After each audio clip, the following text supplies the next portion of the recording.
Period वाली चुड़ैल। रात का समय था। ठंडी ठंडी हवा चल रही थी। चारों तरफ कुत्तों के भौंकने की आवाज आ रही थी। इसी दौरान शीला नाम की लड़की के पेट में रात के समय दर्द हो रहा था। तभी वो उठकर देखती है। अरे ये क्या, मेरे बेड पर खून कैसा लगा हुआ है? हे भगवान, कहीं ये मासिक धर्म वाली बीमारी तो नहीं हो गई मुझे? मैं तो किसी को बता भी नहीं सकती। अब क्या करूं? वो खुद से बात कर ही रही होती है कि इतने में शीशे में उसे किसी की परछाई दिखाई देती है। उस परछाई को देखकर शीला डर जाती है। वो बच के भागने की कोशिश कर ही रही थी कि इतने में चुड़ैल उसके सामने आ जाती है, जिसके लंबे काले खुले बाल और भयानक चेहरा होता है। चुड़ैल खूब तेज तेज हंस रही होती है और उसको अपने भूतिया जादू से हवा में उड़ा देती है। जैसे ही भूतनी उसको हवा में उड़ा देती है, तभी शीला बेहोश हो जाती है और चुड़ैल उसको अपने साथ दूर घने जंगल में एक गुफा में ले जाती है। अब मुझे सिर्फ 2 लड़कियों की जरूरत है, उसके बाद मैं उन्हें चुड़ैल बना दूंगी और इस पूरे गांव में हर उस इंसान से बदला लूंगी जिसकी वजह से मैं मरी हूँ। इतना कहकर चुड़ैल वहां से गायब हो जाती है और अगली सुबह गांव वाले आपस में बात करते हैं। अरे भैया देखा तो, ये शीला गायब हो गई है। हाँ भैया देखो तो, एक बिस्तर पे कुछ खून के दाग भी है। पता नहीं भैया कहां गई हमारे गांव की बिटिया। थोड़ी देर बाद सभी लोग अपने अपने घरों में चले आते हैं और कुछ समय बाद रात हो जाती है। एक बार और चुड़ैल गांव में आती है और इस बार 2 लड़कियों को उठाकर ले जाती है। उस चुड़ैल के पास अब 5 लड़कियां हो चुकी थी। देखते ही देखते चुड़ैल सभी 5 लड़कियों को चुड़ैल बना देती है और अपने सभी चुड़ैलों के साथ वो गांव में घूमने लगती है। घूमते हुए चुड़ैलों की रानी उन सभी चुड़ैलों से बोलती है, मेरे सभी चुड़ैलों, अब हम सब उन सभी को मार देंगे जो सोचते हैं कि महिला पीरियड के समय घर के अंदर नहीं आ सकती, या कुछ तो ये भी सोचते हैं कि हम कुछ कर नहीं सकते और ऐसी हालत में हम साथ रह नहीं सकते। हाँ बहन, हम उन सभी आदमियों को या उन सभी रूढ़िवादी सोच के लोगों को मार देंगे जो महिला को किसी से कम समझते हैं। इतना कहकर वो सभी 5 चुड़ैल गांव में घूमने लगी। तभी उसको भीमा नाम का एक आदमी दिखाई देता है। चुड़ैल को देख वो बोलता है, बाप रे बाप, ये तो चुड़ैल है, लागत है हमका भागे के पड़ी। चुड़ैल को देखकर भीमा भागने की कोशिश करने लगता है। उसको भागता हुआ देखकर चुड़ैल भीमा को हवा में उड़ा देती है और बहुत तेज हंसने लगती है।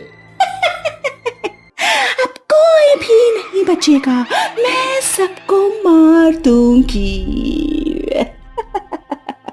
चुड़ैल के इतना बोलते ही तभी वहां बाकी की चुड़ैल भी आ जाती है और उस भीमा के टुकड़े टुकड़े करके खा जाती है। देखते ही देखते समय बीतने लगता है और अब ऐसे ही गांव में आए दिन लाशें मिलने लगी। ये सब देखकर एक गांव वाला मुखिया से बोलता है, मुखिया जी, ये हम लोगन के गांव में कैसी भयानक मौत होवत है। पता नहीं भैया ये का होत है। भैया पहले गांव में लड़कियां गायब हो रही थी, लेकिन अब तो लाशें मिल रही है। मुखिया जी क्यों ना हम इसका पता लगाएं। पर वो कैसे? ये जो गांव में लाशें मिल रही है ना, ये कोनो भूत का काम लागत है। हम लोगन को बाबा के पास जाए के पड़ी। हाँ तुम सही बोल रहे हो। रात को हम एगो पेड़ के पीछे छुप के देखेंगे कि आखिर कौन मार रहा है सबको। वो सब बात करते करते अपने घर के अंदर चले जाते हैं और एक बार फिर रात को वो सारी चुड़ैल अपने शिकार के लिए निकलती है और सभी गांव वाले पेड़ के पीछे खड़े होकर उन सभी चुड़ैलों को देखकर गांव वाले डर जाते हैं कि तभी गांव का एक आदमी वहां तांत्रिक को लेकर आता है। तांत्रिक की नजर चुड़ैल के ऊपर पड़ती है और तांत्रिक अपने मंत्र शक्तियों से चुड़ैल को अपने वश में कर लेता है और उससे पूछता है, कौन है तू? बता कौन है तू और आखिर इन सभी मासूम लोगों को क्यों मार रही है? नहीं बताऊंगी मैं तुझे नहीं बताऊंगी। नहीं बताएगी? नहीं बताऊंगी और तू मेरे रास्ते से हट जा, वरना तू भी मारा जाएगा। तू मुझे मारेगी? रुक, तुझे अभी बताता हूँ। इतना कहकर वो चुड़ैल के ऊपर भभूत डाल देता है और चुड़ैल दर्द से कराहने लगती है। ए गंवार, तूने क्या डाल दिया? अरे अरे अरे मैं मर गई। बहुत जल रहा है। अब तू सच बताएगी या मैं तुझे भस्म कर दूं? बताती हूँ। सीमा के पेट में दर्द था। उसकी माँ नहीं थी। उसकी माँ का देहांत 1 साल पहले ही हो गया था। वो अपने पिता के पास जाती है। पिताजी, पेट में बहुत दर्द हो रहा है। तो मैं क्या करूं? और तेरे पेट में दर्द क्यों हो रहा है? वो दरअसल पिताजी, मुझे पीरियड्स हो रही हैं, शायद इस वजह से। इतना सुनते ही सीमा के पिता उससे गुस्से में बोलते हैं, बाप रे बाप, तुझे मासिक बीमारी है? छी छी छी, हट, दूर हट, हम लोगों से बिल्कुल दूर हट। पर पिताजी, मुझे दर्द हो रहा है बहुत, और आप मुझे घर से निकाल रहे हो। तुझे ये बीमारी है ना, और अब तू इस घर से दूर सामने वाली कोठरी में ही रहेगी, क्योंकि मासिक बीमारी जिसको होती है वो हर लड़की कोठरी में रहती है। बेचारी दर्द में रो रही होती है। वहीं दूसरी एक और औरत आती है और उसको खींचकर कोठरी में डाल देती है। बेचारी सीमा की हालत बहुत ही खराब होती जा रही थी और दर्द की वजह से बेचारी सीमा की मौत हो गई। फ्लैशबैक से बाहर। मैं दर्द में तड़पती रही, लेकिन किसी ने भी मेरी ना सुनी और गांव की रूढ़िवादी प्रथा की वजह से मेरी मौत हो गई।